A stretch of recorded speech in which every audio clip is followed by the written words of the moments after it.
সুপ্রিয় শিক্ষার্থীবৃন্দ, আসসালামু আলাইকুম সবাইকে। প্রতিদিনের মতো আজকেও আমি তোমাদের সামনে হাজির হলাম।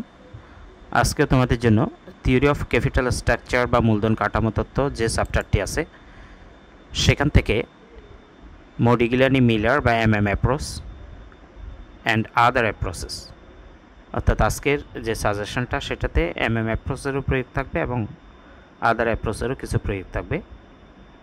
এই চ্যাপ্টারে থিওরি অফ ক্যাপিটাল চ্যাপ্টারের সাজেশন 4 নিয়ে হাজির হলাম। সাজেশন 4টা সলভ করার আগে আজকের এই ক্লাসটি যাদের জন্য, তোমরা যারা বিবিএতে ফার্স্ট ইয়ার বা সেকেন্ড ইয়ার আছো প্রিন্সিপালস অফ ফাইন্যান্স সাবজেক্টে, বিবিএ থার্ড ইয়ারের অল ডিপার্টমেন্টে ফিনান্সিয়াল ম্যানেজমেন্ট সাবজেক্টে এই থিওরি অফ ক্যাপিটাল স্ট্রাকচার চ্যাপ্টারটি খুবই ইম্পর্ট্যান্ট। বিবিএ ফোর্থ ইয়ারের দুইটা ডিপার্টমেন্টে এই থিওরি অফ ক্যাপিটাল স্ট্রাকচার চ্যাপ্টারটা আছে, যেমন ইনভেস্টমেন্ট ম্যানেজমেন্ট সাবজেক্টে আর অ্যাকাউন্টিং ডিপার্টমেন্টের অ্যাকাউন্টিং থিওরি সাবজেক্টে থিওরি অফ ক্যাপিটাল স্ট্রাকচার চ্যাপ্টারটা খুবই ইম্পর্টেন্ট। তাছাড়া এমবিএ ফাইনালে যারা আছো তোমরা অ্যাপ্লাইড অ্যাকাউন্টিং থিওরি সাবজেক্টটিতেও এই চ্যাপ্টারটা খুবই ইম্পর্টেন্ট। তো থিওরি অফ ক্যাপিটাল স্ট্রাকচারের এমএম অ্যাপ্রোচের সাজেশন 4 আমরা সলভ করার আগে এমএম অ্যাপ্রোচের কিছু ইম্পর্টেন্ট সূত্র আমরা আগে দেখব, যে সূত্রগুলা না করলে বা না বুঝলে তোমাদের অঙ্ক করতে একটু সমস্যা হবে। তো প্রথমে আমরা একটু সূত্রগুলো দেখব, তারপরে সাজেশনের প্রশ্নটা বুঝে খুব দ্রুত এবং নির্ভুলভাবে কিভাবে আমরা এই ধরনের প্রশ্নগুলো আসলে সলভ করতে পারি সেটা দেখাবো। খেয়াল করে স্ক্রিনে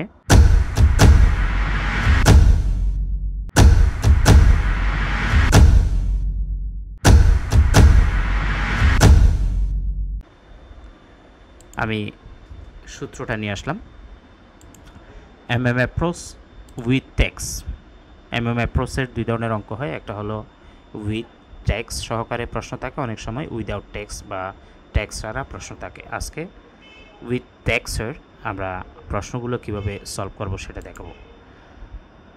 প্রথম সূত্রটা হলো value of U firm and L firm, অর্থাৎ এমএম অ্যাপ্রোচের অঙ্কে ইউ ফার্ম এবং এল ফার্ম থাকে, তাদের ভ্যালু বের কীভাবে করব। প্রথমে আমরা জেনে নিই যে ইউ ফার্ম বলতে আমরা কী বুঝি। খেয়াল করব, কোনো কোম্পানির ক্যাপিটাল স্ট্রাকচারে বা মূলধন গঠনে যদি শুধুমাত্র ইকুইটি ক্যাপিটাল থাকে সেগুলো হলো ইউ ফার্ম।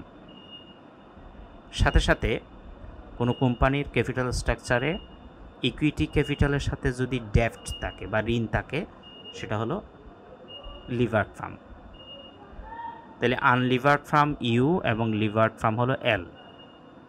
আনলিভার্ড ফার্ম হলো যার ক্যাপিটাল স্ট্রাকচারে শুধুমাত্র ইকুইটি ক্যাপিটাল থাকবে, কোনো ডেফট বা ঋণ থাকবে না, সেটা ইউ ফার্ম। লিভার্ড ফার্ম বলতে যে কোম্পানির ক্যাপিটাল স্ট্রাকচারে ইকুইটি ক্যাপিটালের সাথে ডেফটও থাকবে সেটা হলো লিভার্ড ফার্ম। তাইলে আনলিভার্ড ফার্ম এবং লিভার্ড ফার্ম সম্পর্কে আমাদের ধারণা হলো। এখন আমরা দেখব ভ্যালু অফ ইউ ফার্ম আমরা কীভাবে বের করব। ভি ইউ এটা কীভাবে বের করবো, এটা দুইটা সূত্র আছে। একটা হলো যখন আমাকে একটি মাত্র ট্যাক্স দেওয়া থাকবে সেক্ষেত্রে ভি ইউ বা ভ্যালু অফ আনলিভার্ড ফার্ম সমান EBIT into 1 - t divided by K E U. EBIT বলতে earning before interest and tax, তারপরে সূত্রের ব্র্যাকেট দিব 1 থাকবে, আর টি মানে হলো কর্পোরেট ট্যাক্স, কে ই মানে হলো কস্ট অফ ইকুইটি, আর কে ই ইউ যখন হবে সেটা হবে আনলিভার্ড ফার্মের কস্ট অফ ইকুইটি। 2 নম্বর সূত্রটা হলো আমাদের যখন একাধিক ট্যাক্স রেট দেওয়া থাকবে, অর্থাৎ একটা অঙ্কে যদি একের অধিক ট্যাক্স রেট দেওয়া থাকে সেক্ষেত্রে কিন্তু ভিইউর জন্য বা ভ্যালু অফ আনলিভার্ড ফার্মের জন্য দ্বিতীয় সূত্রটা ব্যবহার করব। সূত্রটা হলো EBIT into 1 - tc into 1 - ts divided by K E U. এ হলো ভিইউর দুইটা সূত্র। আমরা প্রথম সূত্র ব্যবহার করব একটি ট্যাক্স রেট দেওয়া থাকলে, দ্বিতীয় সূত্রটা ব্যবহার করব একাধিক ট্যাক্স রেট দেওয়া থাকলে। এখন আমরা দেখব ভিএল বা ভ্যালু অফ লিভার্ড ফার্ম কীভাবে আমরা বের করব। ভিএল এর আমরা তিনটা সূত্র দেখাবো আজকে। ভিএল সমান ভিইউ প্লাস ভিটি যখন ট্যাক্স রেট একটি দেয়া থাকবে। ভিএল বের করতে হলে একটি ট্যাক্স রেট আছে এরকম অঙ্কে ভিইউর মানের সাথে আমরা প্লাস করব ডেফট ইন্টু ট্যাক্স রেট, অর্থাৎ ডেফটের সাথে ট্যাক্স রেট গুণ করে যেটা পাবো সেটা ভিইউর সাথে যোগ করে দিলেই ভিএল পাওয়া যাবে। এই সূত্রটা আবার খেয়াল করো, আমরা ব্যবহার করব কখন, যদি অঙ্কে একটি মাত্র ট্যাক্স রেট দেওয়া থাকে। আর যদি একাধিক ট্যাক্স রেট দেওয়া থাকে সেক্ষেত্রে ভিএল এর দ্বিতীয় সূত্রটা ব্যবহার করব, সেটা হলো VU plus B into third bracket 1 minus TC into 1 minus TS divided by 1 minus TD. এই সূত্রটা আমরা যদি অঙ্কে একাধিক ট্যাক্স রেট থাকে সেক্ষেত্রে ভিএল এর এই সূত্র ব্যবহার করব। ভিএল এর আরও একটা সূত্র আছে, সেটা হলো ভিএল সমান VU plus gain from leverage minus cost of financial distress. আমরা এই সূত্রটা তখনই ব্যবহার করব ভিএল এর আমরা যদি দেখি যে প্রশ্নের মধ্যে গেইন ফ্রম লিভারেজ এবং কস্ট অফ ফাইন্যান্সিয়াল লিভারেজ বের করতে বলে। তো যখন প্রশ্নে গেইন ফ্রম লিভারেজ এবং কস্ট অফ ফাইন্যান্সিয়াল লিভারেজ বের করতে বলে তখন 3 নম্বর সূত্রটা ব্যবহার করব। তাহলে আমরা 1 নম্বর সূত্রটায় শিখলাম কি ভ্যালু অফ ইউ ফার্ম এবং এল ফার্ম কীভাবে ক্যালকুলেশন করব বা কোন সূত্রগুলো কখন ব্যবহার করব সেটা দেখলাম। এখন সূত্র নাম্বার 2তে যাব। এমএমএপ্রোসের উইথ ট্যাক্সের দ্বিতীয় সূত্রটা হলো WACC of U firm and L firm, অর্থাৎ WACC এর পূর্ণরূপ হলো weighted average cost of capital, যেটাকে সংক্ষেপে বলা হয় ক্যাও। এটার আরেক নাম হলো ওভারঅল কস্ট অফ ক্যাপিটাল বা সামগ্রিক মূলধন ব্যয়। এই সামগ্রিক মূলধন ব্যয় ইউ ফার্মের বের করার জন্য আমরা যে সূত্রটা ব্যবহার করব, for U firm KOU equal S by V into KE plus V by V into KD। L ফার্মের KO বা KOL, এখানে KO মানে হলো ওভারঅল কস্ট অফ ক্যাপিটাল বা সামগ্রিক মূলধন ব্যয়, এল দ্বারা লিভার্ড ফার্মের KO বোঝায়, আর KOU-তে ইউ দ্বারা আনলিভার্ড ফার্মের KO-কে বোঝায়। তো KOL আমরা যখন বের করব তখন সূত্র হবে S by V into KEL plus V by V into KD into 1 minus T। আমরা 3 নম্বর সূত্রটা দেখব cost of equity of U firm and L firm, অর্থাৎ কস্ট অফ ইকুইটি বলতে আমরা বুঝি সংক্ষেপে KE। ইউ ফার্মের KE এবং এল ফার্মের KE আমরা বের করার যে সূত্র, প্রথম সূত্রটা হলো ফ্রম ইউ ফার্ম, KE মানে কস্ট অফ ইকুইটি, আর KE সাথে ইউ যেটা সেটা আনলিভার্ড ফার্ম বা ইউ ফার্মের KE বোঝায়, সেটা হলো EVIT ডিভাইডেড বাই V। এখন আমরা দেখব এল ফার্মের KE কীভাবে বের করব। এল ফার্মের KE বলতে আমরা বুঝি KEL equal KEU plus KEU minus KD into 1 minus T into V by S। এখানে V বলতে আমরা বুঝি ডেফট,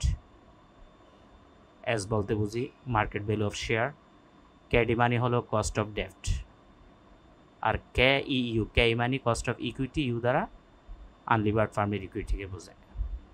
আমরা 4 নম্বর সূত্রটা দেখব market value of share of L firm, অর্থাৎ SL আমরা কীভাবে বের করব, মানে লিভার্ড ফার্মের মার্কেট ভ্যালু অফ শেয়ারটা আমরা কীভাবে বের করব। মার্কেট ভ্যালু অফ শেয়ার বা SL সমান VL থেকে, অর্থাৎ ভ্যালু অফ লিভার্ড ফার্ম থেকে V মাইনাস করবো। এখানে V বলতে ডেফটকে বোঝায়।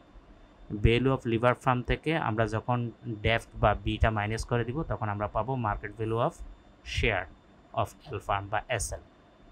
তো এই যে 4টা সূত্র, এই সূত্রগুলো একটু খেয়াল করব। তার পাশাপাশি আরেকটা সূত্র আছে গেইন ফ্রম লিভারেজ, এটাও আমরা আদার অ্যাপ্রোচে ইউজ করি। গেইন ফ্রম লিভারেজের জন্য সূত্রটা third bracket 1 minus TC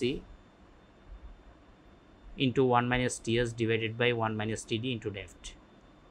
gain from leverage এভাবেও বের করতে পারি। আরেকটা গেইন ফ্রম লিভারেজ ব্যবহার করার সূত্র আছে, সেটা হলো VL থেকে যখন VUটা মাইনাস করে দিব, খেয়াল করবা VL অর্থাৎ ভ্যালু অফ লিভার ফার্ম থেকে ভ্যালু অফ আনলিভার্ড ফার্মটা যদি মাইনাস করে দিই তখন কিন্তু আমরা এই গেইন ফ্রম লিভারেজটা পাই। এই দুইটা সূত্র, একটা আমি এখানে লিখে দিয়েছি আর একটা মুখে বলছি, এই দুইটা যে কোনো একটা ব্যবহার করে আমরা গেইন ফ্রম লিভারেজটা বের করব। এখন আমরা সাজেশনটা দেখব। সাজেশনের প্রশ্নটা আগে খেয়াল করি একটু সবাই। সাজেশন 4-এর প্রশ্নটা নিয়ে আসলাম। এই প্রশ্নটা ন্যাশনাল ইউনিভার্সিটি অনার্সে 3rd ইয়ার অ্যাকাউন্টিংয়ে 2020 সালে আসা একটা প্রশ্ন।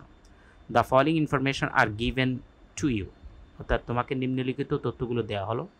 বাম পাশে ডিটেলস দেওয়া আছে, ডান দিকে 2টা column firm U, firm L. EVIT U ফার্মের 2,50,000 10% ডেফট, ইউ ফার্মের নাই। ইউ ফার্ম বলতে আনলিভার্ড ফার্ম, যেখানে কোনো ডেফট নাই সেজন্য এখানে ডট দিছে, আর লিভার্ড ফার্মে ডেফট থাকবে অবশ্যই, সেজন্য এল ফার্মের নিচে ডেফটের পরিমাণ 7,50,000 টাকা পড়ছে, যেটা ঋণের সুদের হার হলো বা কেডি হলো 10%। এখানে 10%টা কিন্তু কেডি, রেট অফ ইন্টারেস্ট অথবা কস্ট অফ ডেফট। KEU এটার পূর্ণরূপ হলো cost of equity unlevered firm, U বলতে আনলিভার্ড ফার্ম, সেজন্য ফার্ম ইউ নিচে বসছে, যেহেতু এটা KEU সেজন্য ফার্ম এল এর এখানে কিন্তু বসে নাই। ফার্মের এল এর হলে সেটা আলাদাভাবে KEL হইতো, যেহেতু এটা এখানে KEU সেহেতু ইউ ফার্মের নিচে বসছে। কর্পোরেট ট্যাক্স দেখো 40%, 40%, একাধিক ট্যাক্স আছে, পার্সোনাল ট্যাক্স 10%, 10% আছে। কস্ট অফ ফাইন্যান্সিয়াল ডিস্ট্রেস এল ফার্মের সৃষ্টি হয়, সেজন্য এল ফার্মের এখানে 5%টা বসছে। তো এই হলো আমাদের প্রশ্নের ইনফরমেশনগুলো।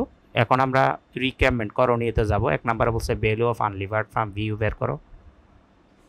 B number value of levered firm VL বের করো, গেইন ফ্রম লিভারেজ। ডি নাম্বারে বলছে কস্ট অফ ফাইন্যান্সিয়াল ডিস্ট্রেস। এই ছিল আমাদের রিক্যাপমেন্টগুলো। এখন আমরা প্রথম এ নাম্বারটা value of unlevered firm VU বের করব। আমরা পরের পেজে যাব, পরের পেজে আসলাম। রিক্যাপমেন্ট a value of unlevered farm ভিইউর যে সূত্র, ভিইউতে কিন্তু দুইটা সূত্র আছে। এখানে যেহেতু এই প্রশ্নে যেহেতু একাধিক ট্যাক্স আছে, তার মানে আমরা ভিইউর দ্বিতীয় সূত্রটা ব্যবহার করব। খেয়াল করো, আমি এই সূত্রগুলোতে তোমাদের নিয়ে আসলাম। এখানে ভ্যালু অফ ইউ ফার্মের দুইটা সূত্র আছে, যখন একটি ট্যাক্স রেট দেওয়া থাকে, যখন একাধিক ট্যাক্স রেট দেওয়া থাকে। তাইলে 2 নাম্বার সূত্রটা একাধিক ট্যাক্স রেট দেওয়া থাকলে ব্যবহার করবো আমরা। ভিইউ সমান EVIT into 1 minus TC into 1 minus TS divided by KU। এই সূত্রটা আমরা ব্যবহার করব ভিইউর জন্য। তাহলে এই সূত্রটা লিখলাম, VU equal EVIT into 1 minus TC into 1 minus TS divided by KEU। পাশে হেয়ার দিয়ে প্রশ্ন থেকে আমরা মানগুলো বসাবো। EVIT 2,50,000, আমরা যদি প্রশ্নে দেখি, খেয়াল করো, এই যে EVIT 2,50,000 উভয় ফার্মে, সেজন্য ইউ ফার্মের ক্ষেত্রেও 2,50,000 বসাইলাম। Corporate tax rate 40%, personal tax 10%, এগুলো কিন্তু প্রশ্নের ভিতর দেওয়া আছে, KEU দেওয়া আছে। আমরা TC কর্পোরেট ট্যাক্স রেট 40%-এর পার্সেন্ট উঠাই দিলাম, 100 দিয়ে ভাগ করলে 0.40। TS পার্সোনাল ট্যাক্স রেট 10%-এর পার্সেন্ট উঠাইলে 10কে 100 দিয়ে ভাগ করলে 0.10। KEU কস্ট অফ ইকুইটি 15%-এর পার্সেন্ট উঠাইতে হলে 15কে 100 দিয়ে ভাগ করলে 0.15। এরপরে আমরা ভিইউ, এটা প্রশ্নবোধক চিহ্ন, অর্থাৎ এই মানটা আমরা বের করব। ওকে, এখন এই সূত্রের ভিইউর সূত্রের এই মানগুলো আমরা ইনপুট দিব। এখন EVIT জায়গায় 2,50,000 লিখলাম, সূত্রের ব্র্যাকেট দিলাম, 1 দিলাম, সূত্রের মাইনাস সাইনটা দিলাম। TC মানে হলো কর্পোরেট ট্যাক্স রেট 40%-এর 0.40 বসাই দিলাম, তারপরে আবার সূত্রের ব্র্যাকেট দিলাম, সূত্রের 1 দিলাম, সূত্রের মাইনাস দিলাম। TS মানে হলো পার্সোনাল ট্যাক্স রেট 0.10 ছিল, 10 বসাইলাম। KEU cost of equity unlevered ফার্মের, ইউ মানে আনলিভার্ড ফার্মের 0.15 হেয়ার থেকে বসিয়ে দিলাম। এখন আমরা ক্যালকুলেশন করব। প্রথমে ব্র্যাকেটের ক্যালকুলেশনটা করব। 1 থেকে 0.40 মাইনাস করলে 0.60, ব্র্যাকেট উঠে গেলে ইনটু বসবে। 1 থেকে 0.10 মাইনাস করলে 0.90। এখন আমরা 2,50,000-এর সাথে 0.90 গুণ করে যে মানটা আসবে 1,35,000, সেটাকে নিচের 0.15 দ্বারা ভাগ করলে আমরা ভিইউর মান পেয়ে যাব 9 লক্ষ টাকা। অর্থাৎ ভ্যালু অফ আনলিভার্ড ফার্ম ভিইউ 9 লক্ষ টাকা পেয়ে গেলাম। এখন আমরা রিকোয়ারমেন্ট 2-তে যাব। রিকোয়ারমেন্ট 2-তে প্রশ্নে কি বলছে দেখো, value of levered farm VL বের করব। তো আমরা VL বের করার জন্য পরের পেজে, পেজ 3-তে আসলাম। VL এর যে আমরা সূত্রটা ব্যবহার করব, value of levered farm VL বা VL সমান third bracket VU plus second bracket 1 minus into 1 minus TC into 1 minus TS divided 1 minus TD, second bracket শেষ ইন্টু V, স্টার্ট ব্র্যাকেট শেষ করবো এই জায়গায়। এই পর্যন্ত কিন্তু আমাদের সূত্রটা আছে। প্রশ্ন আমাদের যে বেসিক ক্লাস, সেখানে কিন্তু এই সূত্রটা আছে। এটা হলো যদি একাধিক ট্যাক্স রেট থাকে, VL এর এই সূত্রটা। আমি যদি তোমাদেরকে দেখাই যে VL এর কোন সূত্রটা ব্যবহার হয়েছে, দেখো এই যে অঙ্কে ট্যাক্স রেট একাধিক দেওয়া থাকলে এই 2 নাম্বার সূত্রটা, এই 2 নাম্বার সূত্রটা কিন্তু বসে। বাস জাস্ট বি মানে হলো ডেফট, ওইখানে আমরা অঙ্কের ভিতরে ডেফটাই পাশে গুণ দিছি আর সূত্রের মধ্যে শুরুতে গুণ দিছি। আগে পরে কোনো এক জায়গায় বি গুণ দিলে বা ডেফট গুণ দিলে হয়। এই সূত্রটাই আমরা ব্যবহার করছি, বাট এখানে অঙ্কের সমাধানে একটা অতিরিক্ত কাজ করছি। আমরা মাইনাস ফিনান্সিয়াল ডিস্ট্রেস কস্টটা মাইনাস করছে, অর্থাৎ আর্থিক দুর্দশার ব্যয় যেটা ফিনান্সিয়াল ডিস্ট্রেস কস্ট সেটা মাইনাস করছে। তো এই সূত্রটার এই পর্যন্ত হলো। যদি প্রশ্নে একাধিক ট্যাক্স রেট থাকে সেজন্য ভিএল এর দ্বিতীয় সূত্র ব্যবহার হয়েছে, বাট প্রশ্নে যদি ফিনান্সিয়াল ডিস্ট্রেস কস্ট থাকে সেটা কিন্তু মাইনাস করতে হবে। তো সেজন্য আমরা এই প্রশ্ন মোতাবেক আমরা যদি প্রশ্নে দেখি, দেখো প্রশ্নে কিন্তু কস্ট অফ ফাইন্যান্সিয়াল ডিস্ট্রেস 5% দেওয়া আছে। এই 5% আমরা কার উপর প্রয়োগ করব? প্রশ্নে যে ডেফট দেওয়া আছে 7,50,000 সেটার উপরে এই ঋণের মানে যে পার্সেন্টেজটা আছে কস্ট অফ ফাইন্যান্সিয়ালের যে একটা ডিস্ট্রেসের ফাইন্যান্সিয়ালের একটা রেট দেওয়া থাকে সেই রেটটা প্রয়োগ করব ডেফটের উপরে। তো আমরা এই সূত্রের বাইরে এক্সট্রা এই কাজটা করলাম কারণ প্রশ্নের ভিতরে কি আছে? ফাইন্যান্সিয়াল ডিস্ট্রেস কস্ট আছে। এখন আমরা মান বসাবো, তার আগে হেয়ার দিয়ে মানগুলো এই পাশে একটু লিখি। প্রশ্ন থেকে hair ভিইউ value of unlevered farm আমরা ইতিমধ্যে বের করছি 9 লাখ রিকোয়ারমেন্ট এতে। TC corporate tax rate 40%, percent উঠে দিলে 0.40, 100 দ্বারা ভাগ করলে পার্সেন্ট উঠে যায়। টিএস পার্সোনাল ট্যাক্স রেট 10% ছিল, 100 দ্বারা 10কে ভাগ করলে 0.10। টিডি ইন্টারেস্ট ইনকাম ট্যাক্স প্রশ্নে দেওয়া নাই সেজন্য 0। ভি মানে ডেফট প্রশ্নে দেওয়া আছে 7,50,000। ভিএল সমান ভ্যালু অফ লিভার্ড ফার্ম। এই সবগুলো কিন্তু প্রশ্নের ভিতর থেকে আমরা নিয়ে আসছি, জাস্ট এই মানটা প্রশ্ন ছিল না। সূত্র যেহেতু টিডি আছে আমি টিডি সমান কি বোঝানোর জন্য ইন্টারেস্ট ইনকাম ট্যাক্সটা লিখলাম। প্রশ্নে যেহেতু টিডি নাই সেজন্য 0 লিখলাম। আমরা প্রশ্নে যদি দেখি দেখো সবগুলো কিন্তু এখানে আছে। Corporate tax rate, personal tax, ঠিক আছে, কস্ট অফ ফাইন্যান্সিয়াল ডিস্ট্রেস, ডেফট, বি 7,50,000 সব প্রশ্নে আছে। এখানে প্রশ্ন থেকে আমরা মানগুলো লিখলাম। হেয়ারের এই মানগুলো এখন এই সূত্রের ভিতরে আমরা ইনপুট দিব। ভি ইউর জায়গায় 9 লাখ বসাইলাম। এটা রিকমেন্ড এতে বের করছি, খেয়াল রাখবা। প্লাস চিহ্ন দিলাম, সেকেন্ড ব্র্যাকেট দিলাম, 1 দিলাম, সূত্রের মাইনাস দিলাম, সূত্রের ফার্স্ট ব্র্যাকেট দিলাম, সূত্রের মাইনাস চিহ্ন, টিসি 0.40 আমি এখান থেকে বসাই দিলাম, ব্র্যাকেট ক্লোজ করলাম, আবার ফার্স্ট ব্র্যাকেট শুরু, 1 দিলাম, সূত্রের মাইনাস দিলাম, টিএস পার্সোনাল ট্যাক্স রেট 0.10 বসাইলাম, নিচে 1 লিখলাম এবং টিডি মানে হলো ইন্টারেস্ট ইনকাম ট্যাক্স যেটা প্রশ্নে নাই সেজন্য এটা 0, এজন্য এখানে টিডি জায়গায় 0 বসাইলাম। ক্লোজ করে বি মানে কিন্তু ডেফট, বি ইকুয়াল ডেফট 7,50,000 বসাইলাম। থার্ড ব্র্যাকেট ক্লোজ করলাম, মাইনাস দিলাম সূত্রের ফাইন্যান্সিয়াল ডিস্ট্রেস কস্ট। এটা বের করার জন্য ডেফটকে কস্ট অফ ফাইন্যান্সিয়াল ডিস্ট্রেসের যে রেট দিয়ে আছে সেটা দিয়ে গুণ দিতে হবে। এটা কিন্তু ক্যাডির মান দ্বারা গুণ দিলে হবে না, অর্থাৎ রেট অফ ইন্টারেস্ট গুণ দিলে হবে না। কস্ট অফ ফাইন্যান্সিয়াল ডিস্ট্রেসের আলাদা একটা কী থাকে? পার্সেন্টেজ থাকে। আমি তো তোমাদেরকে প্রশ্নে দেখাচ্ছি, দেখো এই যে cost of financial distress of 5%, অনেকে এটা দিয়ে গুণ দিয়ে দেয়, এটা কিন্তু একটু সাবধানে থাকবা। ডেপ্টের পার্সেন্টেজ দিয়ে হবে না, এটা হবে কস্ট অফ ফাইন্যান্সিয়াল ডিস্ট্রেসের যে পার্সেন্টেজ সেটা দিয়ে ডেপ্টকে গুণ দিলে আমরা পেয়ে যাব ফাইন্যান্সিয়াল ডিস্ট্রেস কস্ট। 7,50,000কে 5% করলাম 37,500। এবার ব্র্যাকেটের কাজগুলো একটু করব। 1 থেকে 0.40 মাইনাস করলে 0.60, ব্র্যাকেট উঠে গেলে ইন্টু বসবে। 1 থেকে 0.10 মাইনাস করলে 0.90, 1 থেকে 0 গেলে 1। 7,50,000 রাখলাম, 7,50,000 5% করে 37,500। ধারাবাহিকভাবে কাজগুলো আমরা শেষ করে আসবো। স্টার্ট ব্র্যাকেট 9 লাখ, প্লাস চিহ্ন দিলাম, 1 রাখলাম সূত্রের, মাইনাস চিহ্নটা দিলাম। এখন 0.60 0.90 গুণ করলে 0.54, 1 থেকে 0 গেলে 1, সেকেন্ড ব্র্যাকেট শেষ, ইন্টু দিলাম 7,50,000, থার্ড ব্র্যাকেট শেষ, মাইনাস চিহ্ন দিলাম, 37,500 দিলাম। 9 লাখ প্লাস আমরা এখানে এই 0.54কে তুমি যদি 1 দিয়ে ভাগ করো তাহলে 0.54 আসবে, কারণ 1কে যে দিয়ে ভাগ করো না কেন সেটাই হবে। এখানে যদি 10 লাখ ভাগ 1 হয় 10 লাখে হবে, 0.54কে 1 দিয়ে ভাগ করলে 0.54 হবে। তো 1 থেকে 0.54 মাইনাস করব পরবর্তী লাইনে। 7,50,000 লিখলাম, মাইনাস 37,500 লিখলাম। 9 লাখ প্লাস 1 থেকে 0.54 গেলে 0.46, ইন্টু ব্র্যাকেট উঠে গেলে ইন্টু বসাই দিলাম 7,50,000, ব্র্যাকেট ক্লোজ করে ব্র্যাকেটের পরে মাইনাস 37,500 দিলাম। এখন আমরা ব্র্যাকেটের কাজটা আগে করব। 9 লাখ লিখলাম, প্লাস চিহ্ন দিলাম, 7,50,000-এর সাথে 0.46 গুণ করলে 3,45,000, ব্র্যাকেট উঠে গেল, মাইনাস সাইন দিলাম 37,500। এখন 9 লাখের সাথে 3,45,000 মাইনাস করে 37,000, 9 লাখের সাথে 3,45,000 প্লাস করে খেয়াল করবা, 9 লাখ প্লাস 3,45,000 মাইনাস 37,500 ক্যালকুলেটারে দিবা, দেখবা যে 12,07,500 টাকা বের হয়ে যাবে ভিএল এর মান, অর্থাৎ ভ্যালু অফ লিভার্ড ফার্মের মান। তাহলে আমরা বি নাম্বার করলাম, এখন ডি নাম্বার, সি নাম্বার এবং ডি নাম্বার পরবর্তী। প্রিয় শিক্ষার্থী, আশা করি আমাদের ক্লাসগুলো দেখে তোমাদের ভালো লাগতেছে। আমরা সবসময় তোমাদের জন্য ভালো কিছু দেওয়ার চেষ্টা করি।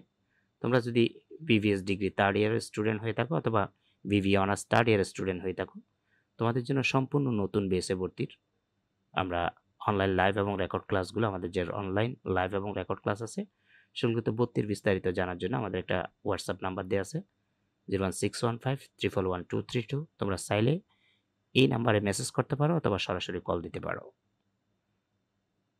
তবে আমাদের ক্লাসে কেন ভর্তি হবে, আমাদের ক্লাসগুলোর যে বৈশিষ্ট্য আমি যদি একটু তোমাদেরকে বলি। অনেকে তোমরা আছো যেহেতু থার্ড ইয়ারে পড়ো, ব্যস্ততার কারণে ক্লাসগুলো ঠিকমতো লাইভ ক্লাস করতে পারে না, ফলে ক্লাসগুলো মিস হয়। তাছাড়া থার্ড ইয়ারের পড়া স্টুডেন্টরা বিভিন্ন ব্যবসা বাণিজ্য, টিউশনি বা চাকরি যে কোনো কাজে হয়তো ব্যস্ত থাকতে পারে, এখন ব্যস্ততারই যুগ। তো ক্লাসগুলো এমনভাবে করা হয়েছে যে তোমার ইচ্ছা মতো সময় তুমি ক্লাসগুলো দেখার সুযোগ আছে। তুমি রাত 12টায় ফ্রি আছো, রাত 12টায় দেখবা। দিন 12টায় ফ্রি থাকলে দিন 12টায়, সকালে ফ্রি থাকলে সকালে, যে কোনো সময় তুমি ক্লাসগুলো দেখতে পারবা। যতদিন পরীক্ষা শেষ না হবে ততদিন ক্লাসগুলো তোমার কাছে সেভ আকারে থাকবে, মানে ক্লাসগুলো তোমার কাছে রেকর্ড আকারে সেভ থাকবে। তোমাদের সুবিধাজনক সময়ে অঙ্কগুলো করে জমা দেওয়ার সুযোগ আছে। প্রতিটা অধ্যায়ে গুরুত্বপূর্ণ সাজেশন সমূহের সমাধান শেষে প্রশ্নোত্তর পর্বের জন্য আমরা লাইভ ক্লাস রাখছি। প্রতিটা অধ্যায় থেকে মিনিমাম 15 হতে 20টা সাজেশন থাকবে। সাজেশনগুলো এমনভাবে তৈরি করা হয়েছে যেন এই সাজেশনগুলো প্র্যাকটিস করলে পরীক্ষার প্রশ্ন যেভাবে হোক তুমি অ্যান্সার করে আসতে পারো। তাছাড়া সকাল 11টা থেকে সন্ধ্যা 7টা পর্যন্ত যে কোনো সমস্যার জন্য তোমরা আমাদেরকে কল দিতে পারো বা মেসেজ করতে পারো, আমরা সাথে সাথে রিপ্লাই দেব। আমাদের কোর্সে ভর্তি হলে গণিত ও থিওরি সাজেশন সম্পূর্ণ ফ্রি দেওয়া হবে তোমাদের। প্রতিটি অধ্যায় শেষে মূল্যায়ন পরীক্ষা দিয়ে নিজের প্রস্তুতির শতকরা হার নির্ধারণ করা যাবে, অর্থাৎ তুমি কতটুকু পরীক্ষার জন্য প্রস্তুত। একটা চ্যাপ্টার শেষ করে তোমার থেকে যখন আমরা একটা ক্লাস টেস্ট নিব, আমরা সেটা বুঝতে পারবো বা তুমি নিজেও সেটা বুঝতে পারবা। আমাদের ক্লাসের সবচেয়ে বড় বৈশিষ্ট্য হলো আমাদের প্রতিটা রেকর্ড ক্লাস অ্যানিমেশন এবং স্লাইড শো এর মাধ্যমে উপস্থাপন করা হয়েছে, যাতে শিক্ষার্থীরা খুব সহজে বুঝতে এবং দেখতে পারে। তো রিকোয়েস্ট করব তোমরা আমাদের কোর্সগুলো নিয়েও সিরিয়ালি সবগুলো সাজেশন ধারাবাহিকভাবে পেয়ে যাওয়া, এবং তোমাদেরকে আমরা ফলো আপে রাখবো। আমরা শুধু রেকর্ড ক্লাস বা লাইভ ক্লাস দিয়ে আমরা তোমাদেরকে ছেড়ে দিব না, আমরা তোমাদের গাইডলাইন দিতে থাকবো কিভাবে পড়বা, কোন সাজেশনগুলো পড়লে, কোন ম্যাথগুলো করলে তোমরা শতভাগ কমন পাবা। এই ছিল আমাদের ইনফরমেশন। আমরা এখন আমাদের যে অঙ্ক করাচ্ছি সেটাতে চলে যাচ্ছি। সবার জন্য শুভকামনা রইল। পেজে আসলাম। C number gain from leverage বের করতে বলছে। গেইন ফ্রম লিভারেজের সূত্র হলো ভ্যালু অফ লিভার ফ্রম থেকে ভ্যালু অফ আনলিভার ফ্রমটা মাইনাস করে দিবা। তো ভ্যালু অফ লিভার ফ্রম আমরা 12,07,500 পূর্বের পেজে কিছুক্ষণ আগে বের করছি রিকোয়ারমেন্ট বিতে, এবং রিকোয়ারমেন্ট এতে ভিউর মান বের করছিলাম 9 লক্ষ টাকা। তো গেইন ফ্রম লিভারেজ বলতে সূত্রটা কি, ভিএল থেকে ভিইউ মাইনাস করব। ভিএল বলতে ভ্যালু অফ লিভার ফার্মের ভিতরে কিন্তু ভিইউটা আছে। ভিএল বলতে ভ্যালু অফ লিভার ফার্ম, অর্থাৎ যে কোম্পানির ক্যাপিটাল স্ট্রাকচারে ইকুইটি ক্যাপিটালও আছে, ডেফটও আছে, সেটা হলো ভিএল। আর যে কোম্পানির ক্যাপিটাল স্ট্রাকচারে শুধুমাত্র ইকুইটি ক্যাপিটাল থাকবে, কোনো প্রকার কি থাকবে না, ডেফ থাকবে না, সেটা হলো ভিইউ। এই ভিএল এর ভিতরে কিন্তু ভিইউ আছে। তো ভিএল থেকে এই ভিইউটা মাইনাস করে দিলে, অর্থাৎ 12,07,500 থেকে 9 লাখ মাইনাস করে দিলে 3,07,500, এটাই হবে গেইন ফ্রম লিভারেজ হতে আয়। G number cost of financial distress. Cost of financial distress বের করার নিয়ম আগে বলছি। ডেফটের সাথে কস্ট অফ ফাইন্যান্সিয়াল ডিস্ট্রেসের যে রেট থাকবে সেটা গুণ দিতে হবে। আমরা যদি প্রশ্নে দেখি, দেখো আমাদের ডেফট আছে 7,50,000 আর cost of financial distress 5%। Cost of financial distress সবসময় ফার্ম এতে হয়, অধিকাংশ ক্ষেত্রে ফার্ম এলে হয়। তো যে ডেফট আছে 7,50,000 তার উপরে 5% প্রয়োগ করে দিলে আমরা কস্ট অফ ফাইন্যান্সিয়াল ডিস্ট্রেসটা পেয়ে যাব, সেটা হলো 37,500। তো এই ছিল আমাদের আজকের ক্লাসটি। সবার জন্য শুভকামনা রইল। ক্লাসটি ভালো লাগলে একটা লাইক এবং কমেন্ট করবা, কোন কোন জায়গা থেকে ক্লাসটা দেখতেছো জানাবা। চ্যানেলটাতে নতুন হয়ে থাকলে চ্যানেলটা সাবস্ক্রাইব করে রাখবা, অলরেডি সাবস্ক্রাইব করলে অসংখ্য ধন্যবাদ। আসসালামু আলাইকুম ওয়া রাহমাতুল্লাহি ওয়া বারাকাতুহু।